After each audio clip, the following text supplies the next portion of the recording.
And now, it's time for another Dice Tower review with Tom Vasel. Hey folks, Dwarves Incorporated. I didn't know much about this game when it showed up. I said, oh, look, it's another game about dwarves mining gems.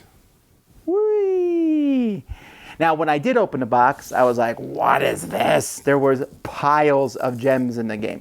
So I was like, all right, this could be cool. I mean, if you think about it, these gems are only a step away from being cubes, but still, I was interested to try it out because I like games that come with a ton of little gems. But let's hope the game's good. Here we go.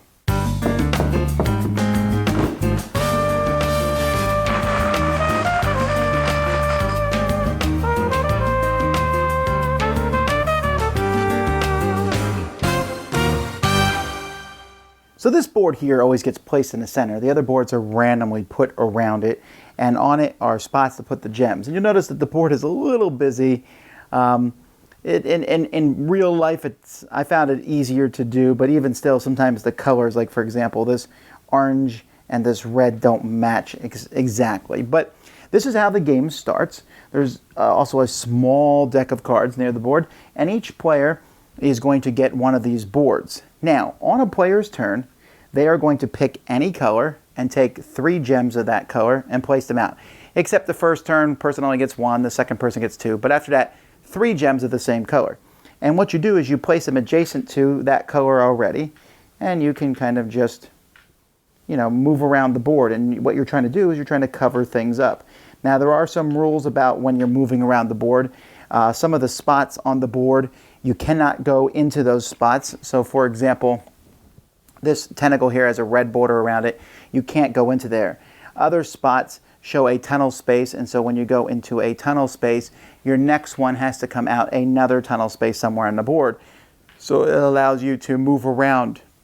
Now, players on their very first turn are going to pick any 4 different jewels and put them here as investments. So maybe I'm investing in green, white, purple, and blue. On future turns, at the end of your turn, you can take one of those and change it for another one of your type. And what you're trying to do is you're going to be trying to score points over the course of the game. Whenever you cover up a dwarf, like this one here, you will add another dwarf to the 4 that you already have on your board. Whenever you cover up a vault, like this one or this one here, whenever you cover those up, you get to add another gem to your vault, to your investments, and it can be any color you want. It doesn't have to be the color that you use to cover it up. Whenever you go on top of a treasure chest, you will draw a card and get to keep that and use it for whatever it says. We'll talk about those in a minute. But mostly importantly, whenever you cover up a gold spot, the color that you used to cover that up is going to then score. Whoever has the most of that jewel in their investments, so let's say I have 3 black, and that's the most, is going to get 2 coins, and the game comes with various denominations of coins for each dwarf that they have. So the more dwarfs you have, the higher your score will be. And then second place will get 1 coin for each dwarf that they have. If there's a tie for first, they get 1. If there's a tie for second, they get 1 for every 2 dwarfs. However, if you're the person who goes here, you will always get at least 1 for each dwarf that you have. So it encourages people to cover those up. This is going to continue until all the gold pieces are covered up on the board. And when that happens, the game will end, and whoever has the most points is the winner. I mentioned the cards. The cards will give you different things. Sometimes a card will give you different tokens that you can spend to get 4 actions. Sometimes they give everybody an extra dwarf. Here's Cthulhu. You can put this in front of you, and next time someone else lands on a dwarf, you get the dwarf instead of them. Then this card is discarded. Here you get 2 more investment gems. And so there's different things that you can use. They're basically just different benefits over the course of the game. That's how you play.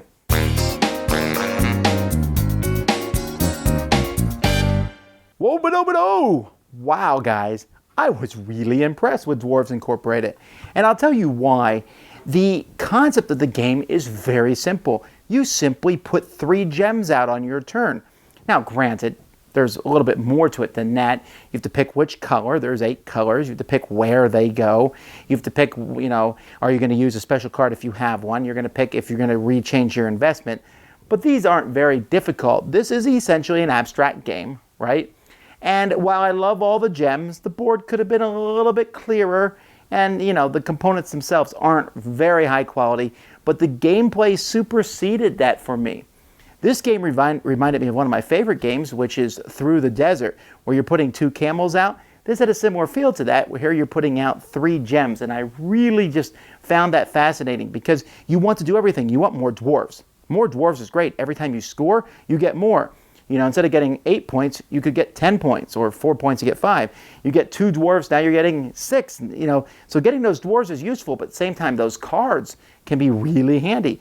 Getting more gems is the most important thing of all, right? Really all those things are important to get, so you want to get everything. The tunnels are neat, but you don't need to get those, especially since you're not allowed to just stop in a tunnel. You have to go through it. So if you're going through a tunnel, that's 2 of your 3 gems that you put out. And there are some, like those blocked areas you can't go into. That stuff really doesn't come into play that much. And as the gems move around the board and grow, the size of the gems on the board doesn't really change how that gem's looked at either. It's like a stock market game, but the value of each of the stock markets is pretty much the same, except the bigger it is, the more easily it can score. So I'll give that. So this is a stock market game, but a very, very light one. And one that I just found really fun back and forth. You're looking around going, hey, no one else is investing in white. I'm going to make white grow and start scoring. I'm the only person with a white gem. I'm going to start getting a lot of points. Or, hey, I'm just going to get a lot of dwarves and hope that then I can score later on and get points that way. Simplicity sometimes brings a lot to a game. I would not call this game heavy, but at the same time, I felt like there was a lot of great tactical decisions to make. I felt like gameplay was very smooth. I really cared about what you did on your turn because I'm going to say, hey, you're going to grow that color. Ooh, that's a color I've invested in. Hopefully you'll score and I'll get second place because second place is good at some points rather than none. I wish they had 5 value denominations. They have 1, 3s, and 10s, and a lot of times you're getting 5 or 6 in this game. It just would have been easier had there been a 5 coin. But other than that, all the gems make the whole thing look cool. If this had been done with a super great production, then it would be already in running for best games of the year. As it is, the lackluster production brings it down a bit, but still a very excellent game, one that's a lot of fun. And so if you like stock marketing at all, or just a kind of a simple, hey, spread out and get stuff, very easy to get into. You might not win, but you at least feel like you're doing okay the first game or so. And as time goes by, learn more and more which gems to invest in. A dynamic, fluid atmosphere. This is one that I highly recommend checking out. That's Dwarves Incorporated. Dice Tower Judgment, excellent! Thanks so much for watching the Dice Tower videos. Find more great videos and reviews, as well as our top-rated audio podcast at Dicetower.com. You can also find other great shows at Dicetowernetwork.com. I'm Eric Summerer, and you've been watching The Dice Tower. The Dice Tower is sponsored by Cool Stuff Inc., where you can find great games for great prices. Cool stuff in stock. Check them out at CoolStuffInc.com. Shut the door!